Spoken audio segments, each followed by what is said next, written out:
There's a bitter battle shaping up in Congress and a nail-biting fight to the finish in Maryland. A new judge in the Prop 8 case and a big surprise from Wyoming Republicans, thanks in part to one legislator's gay daughter.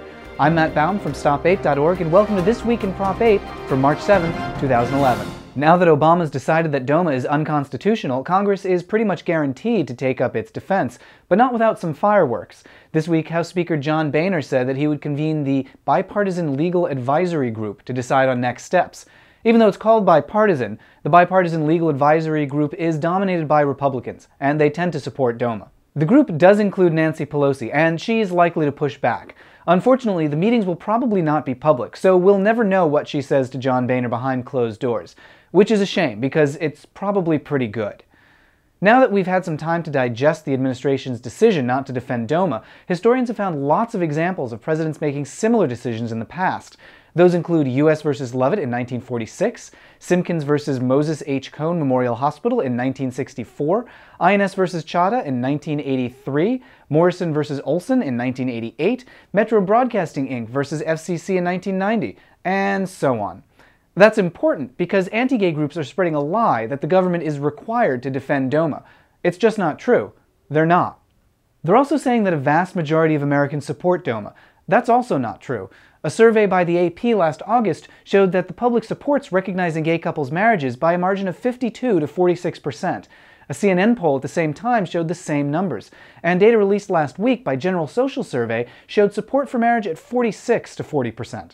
For us to have multiple surveys showing majority support for marriage is a huge step forward from just 2 years ago, and we're likely to increase that margin in 2011 and 2012 when, by the way, there's a presidential election. That's all for DOMA. Now let's take a look at Maryland, where things have been crazy. This week, a marriage equality bill passed a House panel, but by a margin of just one vote. Now it goes to a full House vote, which at one point looked like it would go solidly in our favor, but now could go either way. Multiple legislators have thrown their support into question or pulled it all together.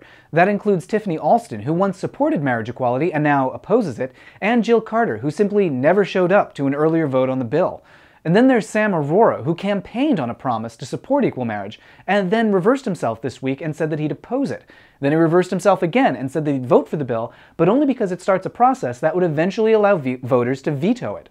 So it's going to be very close in Maryland, and that's why your action item this week is to once again hit up marylandpop.org. That's Friend Factor's site that connects Marylanders to their legislators to tell them why marriage equality is so important.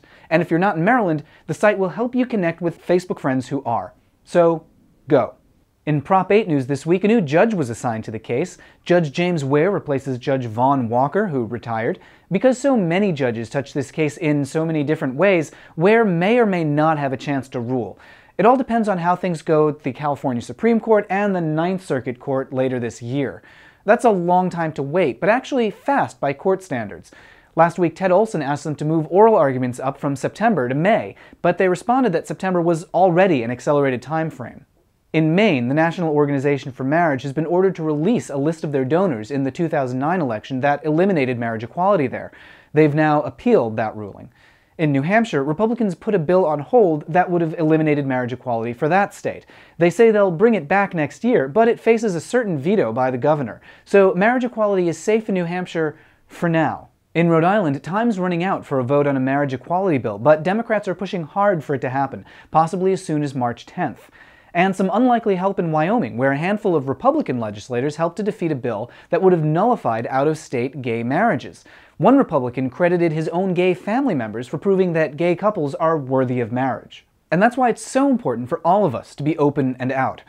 And on that note, Eric Ross is the author of My Uncle's Wedding, a cute new children's book that tells the story of a gay couple's wedding through the eyes of a young nephew. I met up with Eric in the Castro this week to talk about his book. I'm here with Eric Ross. He's the author of My Uncle's Wedding. It's a new book for kids that explores a gay wedding through the eyes of a young kid who's experiencing his uncle marrying his boyfriend. So, Eric, people like us are surrounded by all this gay activism and LGBT history, and so we have all this knowledge about what it means to be gay and to have a wedding. Right. Was it difficult to put yourself in the position of a kid who doesn't have that information, doesn't have that knowledge, just sees a family member getting married? Actually, I found it a little bit easy. Matt and I, my fiance, are planning our wedding for April 2nd, and as we were going through the process of, the cake tasting and the tasting of the food, the outfits. We were kind of taking that process, and I figured it would be kind of a good idea to use that as a storyline. So are there a lot of resources out there for parents who want their kids to understand what it means when a gay couple has a wedding? Actually, I don't think there are a lot of resources for children with LGBT families, and I had a couple of people contact me and say that they're buying 2 copies of the book, one for themselves and one to donate to a library or a school. I think that's a great idea to help get these resources out in the communities. What made you decide to write a book? Like, a lot of people just have a wedding and don't write a book about it. Why put something like this out there? It's interesting. That's a good question.